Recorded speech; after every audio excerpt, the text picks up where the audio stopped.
If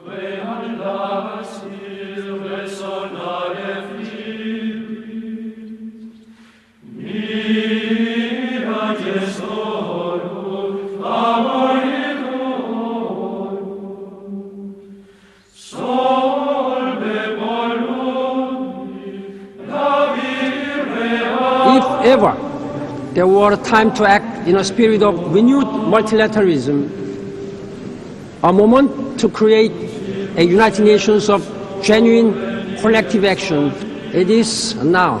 Now is our time, a time to put the united back into the United Nations.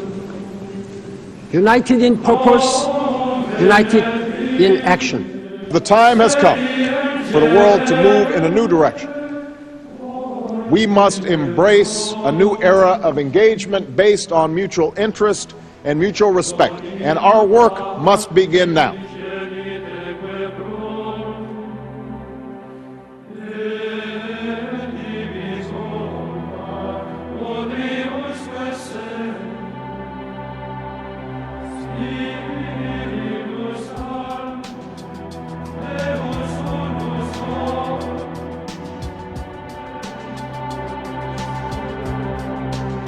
And the president outlined his vision of a new world order in which the US would participate fully, one rooted on 4 basic principles. Today, let me put forward 4 pillars that I believe are fundamental to the future that we want for our children. Non-proliferation and disarmament, the promotion of peace and security. The promotion of peace and security. The preservation of our planet, and a global economy that advances opportunity for all people.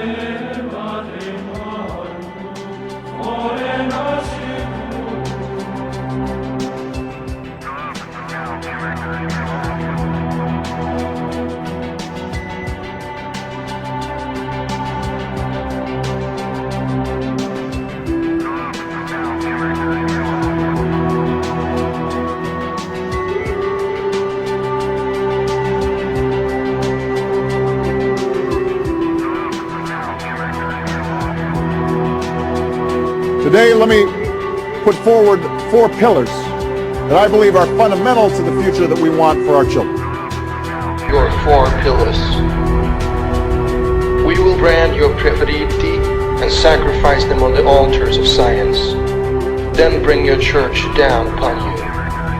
Vatican City will be consumed by light, a shining star at the end of the path of illumination.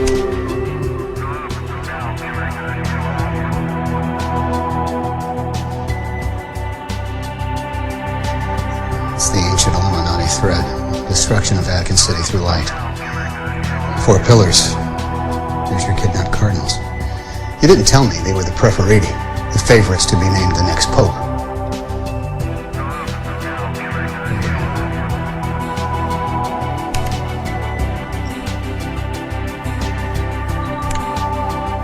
We will destroy your 4 pillars.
In this new world, how religious faith develops will have a profound impact.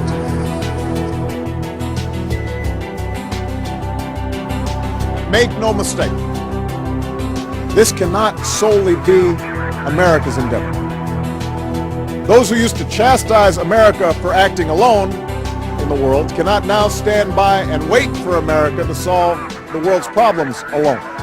It's better off being socialist. We have sought, in word and deed, a new era of engagement with the world.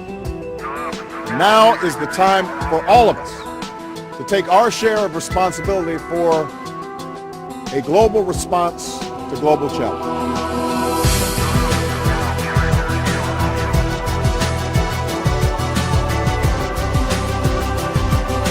I propose that Europe takes the lead in a bold plan to ensure that every continent now makes the changes in the banking system that will open the path to shared prosperity, that every country participates and cooperates in setting global standards for financial regulation, and every continent injects the resources we need to secure economic growth and jobs.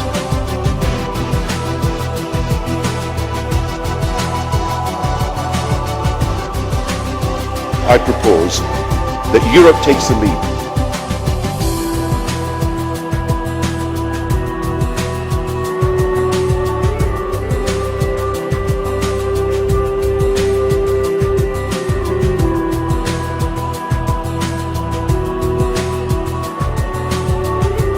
The idea of a supranational currency independent of sovereign states is not a new one, but this is the first time an institution of such importance has made the proposal.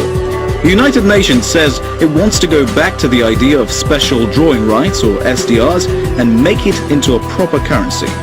The International Monetary Fund will then provide liquidity when and where it's needed. The IMF could act like a world central bank that steers the global money supply. A new reformed International Monetary Fund in which we welcome greater representation from the emerging economies and which must have at least 500 billion of resources, twice what it has today, must be empowered. But this crisis has reminded us that without a watchful eye, the market can spin out of control. A truly global society which is sustainable for all, secure for all, and fair to all. And let me repeat, I believe that the European Union is uniquely placed to lead in building this future. It must be a peace which rests on the cooperative effort of the whole world. The cooperative effort of the whole world. Most of them believe they're doing the right thing. So I don't believe it's better off being socialistic.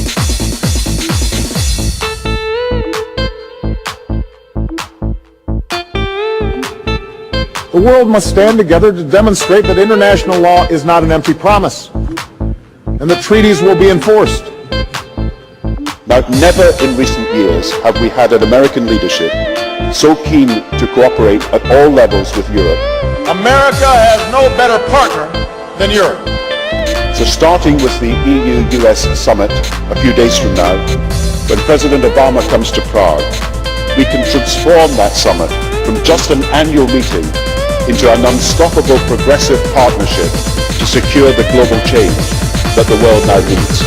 Now is the time to join together through constant cooperation and strong institutions and shared sacrifice and a global commitment to progress to meet the challenges of the 21st century. And this is why countries like Russia and China and Brazil are trying to divorce themselves away from the U.S. because it's a completely toxic currency that's just ripe for the counting fraud. Some of you will know that for many years I've advanced the case for a global Europe and for the economic reforms to make it happen. This is the moment when our nations and all nations must summon that spirit anew.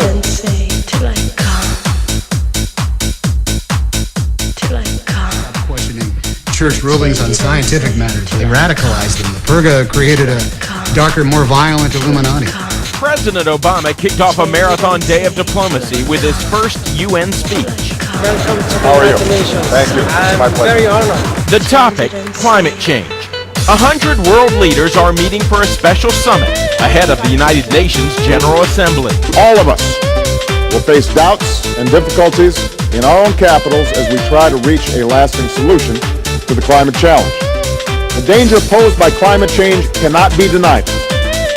Our responsibility to meet it must not be deferred. President Obama's hectic day has also meant wading into the Israeli-Palestinian conflict. We cannot continue the same pattern of taking tentative steps forward and then stepping back. Success depends on all sides acting with a sense of urgency. He met privately today with Israeli Prime Minister Benjamin Netanyahu and Palestinian President Mahmoud Abbas, then brought both men together for the first time since Netanyahu's election. For all whose sense of safety and security has been threatened. And I pray they will be comforted by a power greater than any of us, spoken through the ages in Psalm 23. If I were a Jew, I'd be a Zionist. I am a Zionist. You don't have to be a Jew to be a Zionist.